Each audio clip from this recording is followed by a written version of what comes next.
Hello बच्चों आपका हमारे यूट्यूब चैनल दीपक सर क्लासेस में स्वागत है। बच्चों आज की क्लास में एक्सरसाइज 7.1 का क्वेश्चन नंबर 5 करेंगे। क्वेश्चन नंबर 5 में क्या कह रहा है, इस क्वेश्चन को मैंने बोर्ड पे नहीं लिखा है, थोड़ा सा बड़ा क्वेश्चन था, आप बुक से रीड कर लेना। ये एक मतलब ग्राफ दिया गया है, ठीक है।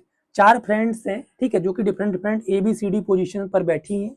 मैंने उनके कोऑर्डिनेट निकाल लिए। जैसे ए के कोऑर्डिनेट निकालने के लिए x पे 3, y पे 4, बी के कोऑर्डिनेट निकालने के लिए x पे 6, y पे 7, तो 6,7, ऐसे ही सी और डी के भी लिख लिए।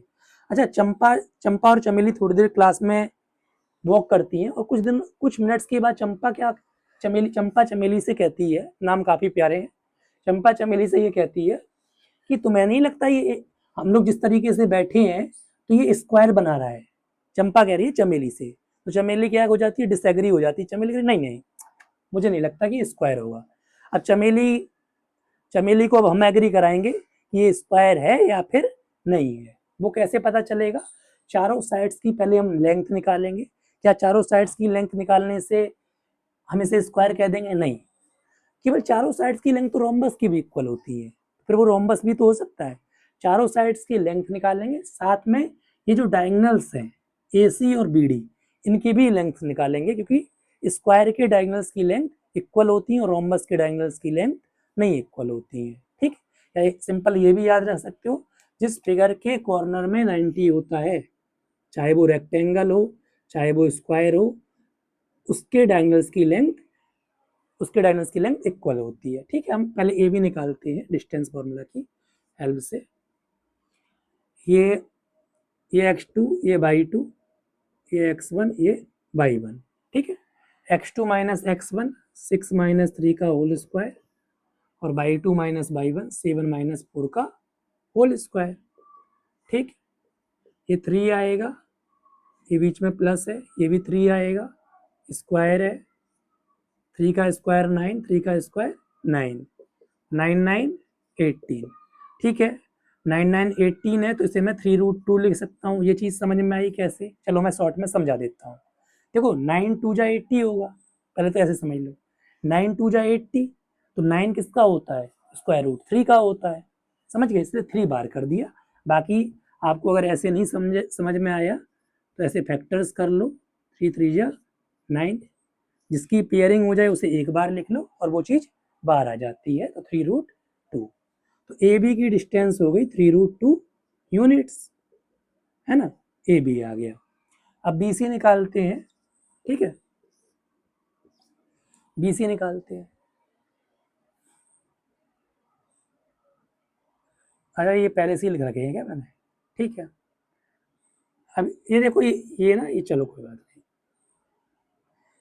अब बी सी निकाल रही है, तो ये x1, ये y1।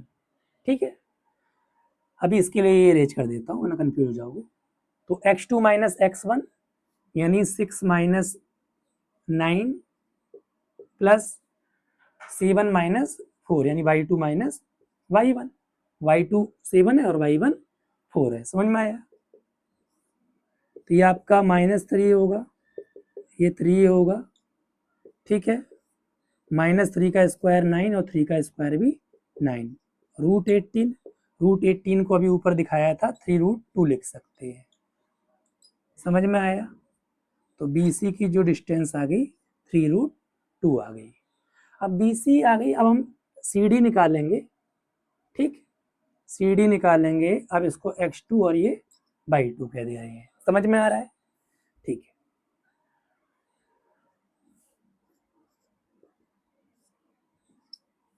CD x2 minus x1 यानी 6 माइनस 9, 6 माइनस 9 का whole square plus y2 minus y1 यानी 1 माइनस 4 का होल स्क्वायर। चीजें समझ में आ रही है?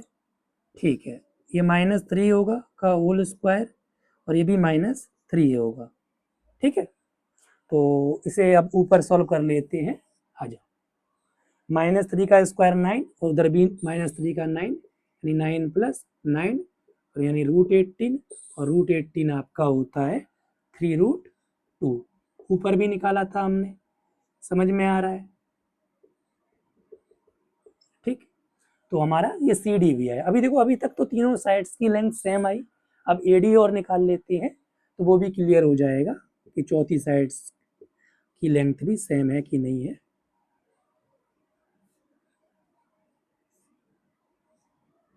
ठीक है, अब ए डी निकाल रहे हैं तो ये x1 ये y1, ठीक है, x2 माइनस x1 यानी 6 माइनस 3 का होल स्क्वायर, 1 माइनस 4 का होल स्क्वायर।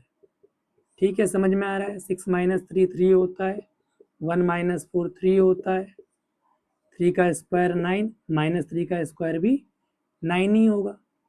ठीक है, इसको रूट 18 और रूट 18 आपका क्या होता है, रूट 18 होता है 3√2, तो ए डी भी हमारा 3√2 आया।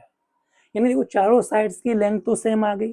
ठीक है, अब हम इन डायगोनल्स की भी लेंथ निकाल लेते हैं, यानी ये जो डायगोनल्स दिख रहे हैं अगर इनकी भी लेंथ सेम आ गई तो हम ये कह देंगे ये स्क्वायर है, अदरवाइज फिर ये स्क्वायर नहीं होगा।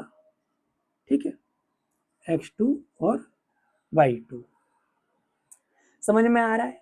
ठीक है, अब AC निकालते हैं जो कि हमारा डायगोनल है ना, उसी डिस्टेंस फॉर्मूला से डिस्टेंस निकालेंगे। x2 माइनस x1 9 माइनस 3 का whole square, y2 minus y1 यानी 4 माइनस 4 का होल स्क्वायर। चीजें समझ में आ रही हैं, समझ में आ रही होगी। तो कैलकुलेशन बेस्ड है, इसमें और कुछ खास नहीं है इस चैप्टर में। ठीक है,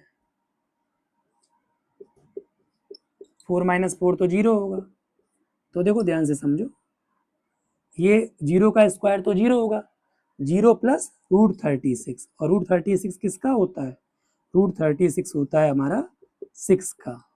तो AC ये जो आ गई 6 यूनिट्स आ गई। ठीक है, समझ में आ रहा है। चलो अब हम एक और डायगोनल जो है BD और निकाल लेते हैं।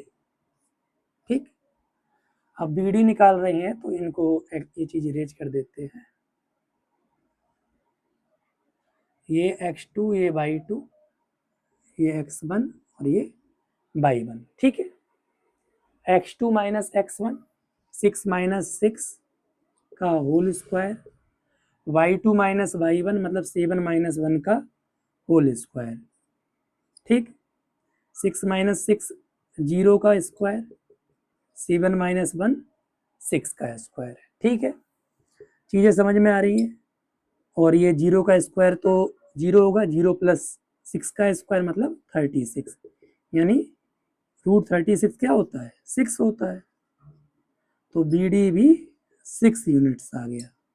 अब देखो ध्यान से समझो, चारों साइड्स की लेंथ सेम है, AB BC CD AD, चारों साइड्स की लेंथ 3√2 है ना, 3√2 3√2 3√2। डायगोनल्स की भी लेंथ सेम है ना, 6 यूनिट 6 यूनिट।